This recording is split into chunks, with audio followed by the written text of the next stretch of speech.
కరీంనగర్ జిల్లా జమ్మికుంటలోని ప్రభుత్వ ఆసుపత్రిని పరిశీలించారు కేంద్ర హోంశాఖ సహాయ మంత్రి బండి సంజయ్. సీఎస్ఆర్ నిధులతో సమకూర్చిన పరికరాలను పరిశీలించారు. వాటి పనితీరును డాక్టర్లను అడిగి తెలుసుకున్నారు. ఆసుపత్రిలో రోగులకు అందిస్తున్న వైద్య సేవల గురించి కూడా అడిగి తెలుసుకున్నారు బండి సంజయ్. ప్రస్తుతం బండి సంజయ్ మీడియాతో మాట్లాడుతున్నారు. లైవ్ చూద్దాం. మిషన్ ఎమర్జెన్సీ రికవరీ సంబంధించి మిషన్, దాంతో పాటు సిరంజి పంపు, ఇట్లా ఇవన్నీ కూడా ఇవ్వడం జరిగింది. దాని తర్వాత ఇంత పోస్ట్ మార్టం రూమ్ కూడా చాలా శిథిలావస్థ ఉన్నది. దాన్ని ఒక రిపేర్ చేయించాలని చెప్పన్నారు.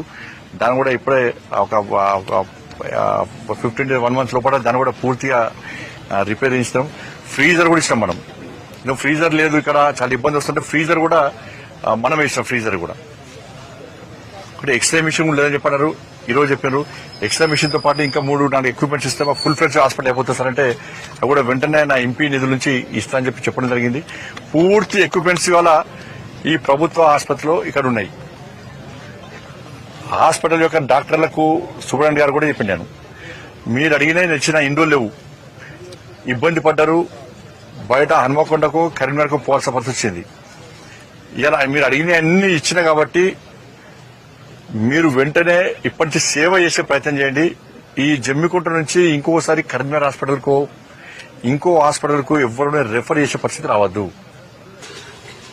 ఏదైనా మిషన్ మీరు వాడుకోకుండా వేరే కాడ రెఫర్ చేస్తే ఆ మిషన్ వాపస్ తీసుకుపోతా. వేమరావు అంబులెన్స్ ఇచ్చినా వాడుకోలే, వాపస్ తీసుకొచ్చుకున్నా. కరీంనగర్ హాస్పిటల్కు ఐసీయూ ఫెసిలిటీస్ దాదాపు 60 లక్షల విలువ అంబులెన్స్ ఇచ్చిన నేను. అంబులెన్స్ అంటే కుయ్యి అని కూడా వచ్చి పేషెంట్ వేసుకోవడం కాదు, ఆ పేషెంట్ ప్రాణాలు కాపాడాలన్న ఆలోచన కాబట్టి 60 లక్షలు విలువేసే ఐసీయూ అంబులెన్స్ నన్ను కరీంనగర్కి ఇస్తే చాలా రోజులు వాడుకోలే. దాన్ని మోడీ గారు ఫోటో ఉంటుందని చెప్పి వాడుకోలే. ఎవరు ఫోటో ఉంటేది దాన్ని వాపస్ తీసుకోవాలని మళ్ళీ వాడుకుంటున్నారు. ఇప్పుడు దాన్ని సిమెంట్ బస్తాలు, ఇసుక బస్తాలు వేసారు దానిలో. కాబట్టి వాళ్ళ అధికారులు కూడా నేను రిక్వెస్ట్ చేయడం జరిగింది, సేవ చేసే దృక్పథంతో సేవ చేసే ప్రయత్నం చేయండి. పేద ప్రజలు మనం నమ్ముకొని వస్తారు, చాలా బాగా చేస్తున్నారు. వాళ్ళకి ఏం లేవంటే ఏం చేయలేకపోయారు వాళ్ళు. ఇప్పుడు అన్ని ఇష్టం కాబట్టి మీరు బయటికి పంపే పేషెంట్, ఏ పేషెంట్ కూడా ఈ హాస్పిటల్కి వస్తే ధైర్యంగా ట్రీట్మెంట్ చేసుకుని ఆరోగ్యవంతంగా బయటకు వెళ్లేటువంటి భరోసా, విశ్వాసం ప్రజల లోపల కల్పించాలి. అటువంటి వాతావరణం నిర్మాణం చేయాలని చెప్పి వారు కూడా ఇప్పుడు రివ్యూ చేసి రిక్వెస్ట్ చేయడం జరిగింది. అన్నింటిలో నెక్స్ట్ జమ్మికుంట, హుజరాబాద్ టాప్ లెవెల్లో ఉండాలి. రివ్యూ చేస్తే జమ్మికుంట, హుజరాబాద్ టాప్ రిజల్ట్స్ ఉండాలని చెప్పి వారు కూడా రిక్వెస్ట్ చేయడం. వారు కూడా జిద్దు కొద్దీ పనిచేయాలని చెప్పి ఒక కసితో కూడా ఉన్నారు కాబట్టి అట్లా పనిచేస్తారని చెప్పి మేము ఆశిస్తున్నాం.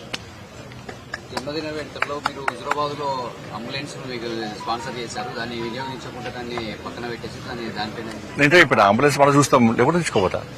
చాలా మంది అంబులెన్స్ అడుగుతున్నాను, చూస్తాను. ఇప్పుడు పోతున్నాను, చూసి లేకపోతే వాపస్ తీసుకోపోతా. వాడుకోకుంటే ఏమో ఇంకోటికి ఇస్తాం కదా, వాడుకోకుంటే ఇంకోటికి ఇస్తాం. ఈ చెక్ డ్యాంలకు సంబంధించి కూడా ఇంతకుముందే మా జిల్లా అధ్యక్షులు చెప్పారు, చెక్ డ్యాంలు అంతకుముందు ఒక గుత్త పట్టిరు తెలంగాణ మొత్తం. బీఆర్ఎస్ గవర్నమెంట్ లో గుత్త కాంట్రాక్టర్గా రైతుల కోసం కాదు, ప్రజల కోసం కాదు, మొత్తము ఏకదా గుత్త పెట్టింది. ఏంటంటే కరీంనగర్ జిల్లాలో, ఉమ్మడి జిల్లాలో గిన్ని చెక్ డ్యాంలు కట్టాలి, గిన్ని పైసలు, కమిషన్ గింత, మీకు గింత, బిల్ పేమెంట్స్ ఫుల్ క్లియర్. సర్పంచ్లు కూడా రోడ్ వేసిన సర్పంచ్ పైసలు రాలే, కమ్యూనిటీ సర్పంచ్ పైసలు రాలే, ఆత్మహత్య చేసుకుంటున్నారు. కానీ ఎవరైనా తెలంగాణ రాష్ట్రంలో గత ప్రభుత్వం కానీ ఈ ప్రభుత్వం వచ్చినాక బడా కాంట్రాక్టర్లు ఇవ్వాలన్నా మీకైనా ఫోన్ చేసి మాకు బిల్ రాలే అని చెప్పిరా. ఇప్పుడు అదే నడుస్తుంది. ఇప్పుడు ఏంటంటే సార్ చెక్ డ్యామ్ ఇష్యూ వేరు. ఏ నడుస్తుంది తెలంగాణ రాష్ట్రంలో అంటే బీఆర్ఎస్ లో కావాల్సింది పోస్టింగ్స్, కాంగ్రెస్ లో కావాల్సింది పైసలు. బీఆర్ఎస్ లో కావాల్సింది పోస్టింగ్స్, కాంగ్రెస్ లో కావాల్సింది పైసలు. కాబట్టి గాలి అధికారులు ఉంటుంది. ఇప్పుడు ఇక పైసలు ఇస్తున్నారు, కాంగ్రెస్ పార్టీ నాయకులు కలిసి పైసలు ఇస్తున్నారు. 7 అంటారా పోస్టింగ్స్. వాళ్ళ గతంలో బీఆర్ఎస్ పార్టీ అవినీతి అక్రమాల్లో భాగస్వామ్యం వీళ్ళు. ఇప్పుడు చెక్ డ్యాంల పరిస్థితి కదే. ఇప్పుడు క్వాలిటీ లేకుండా పనిచేసారు. క్వాలిటీ లేకుండా పనిచేస్తే ఎక్కడ అసలు ప్రణాళిక లేకుండా ఫస్ట్ కట్టిర్రు. కట్టినవి ఇప్పుడు కూలిపోతున్నాయి.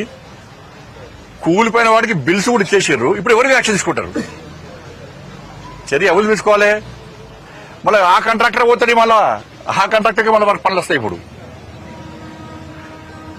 గాలే కాంట్రాక్టర్లు, వాళ్లే అధికారులు, వాళ్ళనే కాంగ్రెస్ పార్టీ ప్రభుత్వం ప్రోత్సహిస్తున్నది, వాళ్ళనే అందలం ఎక్కిస్తున్నది. వాళ్ళు ఇచ్చిన సూచన సలహాల మేరకే పని చేస్తున్నారు. అందుకే తెలంగాణ రాష్ట్రం అధోగతి పాలైపోయింది.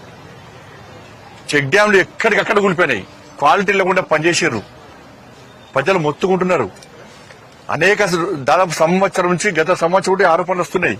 కానీ ఈ ప్రభుత్వానికి నేను గతంలో కూడా కరీంనగర్లో తిరిగినా కొట్టుకపోయినాయి, సిరిసిలో తిరిగినా కొట్టుకపోయినాయి. ఇలా జమ్మిగుట్టలో నా కృష్ణారెడ్డి గారు వేరు, నేను చెప్పిన వెంటనే పోయినరు, కొట్టుకపోయినాయి. రాష్ట్ర ప్రభుత్వానికి ఏమైనా చిత్తశుద్ధి ఉంటే మాకు కాంట్రాక్టులతో సంబంధం లేదు, మేము అవినీతికి వ్యతిరేకము, గతంలో క్వాలిటీ లేకుండా పనిచేసినారు, వాళ్ళ మీద చర్యలు తీసుకోవాలని ఒక దృక్పథం, ఒక ఆలోచన మీకుంటే తెలంగాణ రాష్ట్రంలో ఈ చెక్ డ్యాంల మీద ఒక్కసారి విచారణ జరపాలి. ఆ కాంట్రాక్టర్ ఎవరుంటే ఆయన బ్లాక్ లిస్ట్ లో పెట్టాలి, లేకుంటే రికవరీ చేయాలి. ఒక కాంట్రాక్టర్ రికవరీ చేస్తే, ఒక కాంట్రాక్టర్ ఆస్తిపాస్తులను జప్తు చేస్తే ఇంకోటి భయం ఉంటుంది. ఇప్పుడు పైసలు ఇచ్చుకో,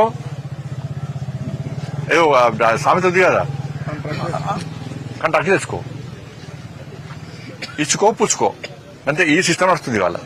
కాబట్టి వీటిని పూర్తి స్థాయి విచారణ జరపాలని చెప్పి నేను డిమాండ్ చేస్తాను. ధన్యవాదాలు. చూస్తాం, మాట్లాడి ఇప్పుడే ఆర్డీఓతో మాట్లాడినాం. మాట్లాడి కొత్తపల్లి చేస్తున్నాం, అది కూడా చేస్తున్నాం, అది కూడా ప్లాన్ చేస్తున్నాం. మనం చేస్తున్నాము. జమ్మిగుంటకు వాళ్ళు కూడా ఆల్రెడీ ఇక్కడ స్టేడియం నిర్మాణం కోసమని 10 కోట్ల రూపాయలు కూడా శాంక్షన్ చేస్తున్నాం. స్పోర్ట్స్ మినిస్టర్ కలిసి 10 కోట్ల రూపాయలు కూడా శాంక్షన్ చేస్తున్నాం. దాంతోపాటు రైల్వే స్టేషన్ కూడా పూర్తిగా ఆధునీకరించాలని కూడా ప్రపోజల్స్ తయారు చేసి రైల్వే మంత్రి గారికి ఇచ్చినాం. నెక్స్ట్ ఇన్స్టాల్మెంట్ నెక్స్ట్ దానిలో లిస్ట్ జమ్మిగుంట రైల్వే స్టేషన్ కూడా మనం పెట్టినాం. మనం మీరు ఉప్పల్ విషయం ఇప్పలు 30 సంవత్సరాల నుంచి కాలే. ఒక్కసారి పూర్వోత్తర వార్నికరంగా చెన్నై నుంచి మిషన్లు వచ్చినాయి, హైదరాబాద్ నుంచి జీఎంలు వచ్చారు, ఎవరు రావడం వాళ్ళు వచ్చారు. ఇలా పని దగ్గర పడ్డది. ఇంకా అభివృద్ధి చేయడానికి పక్కా సహకరిస్తాం. ధన్యవాదాలు.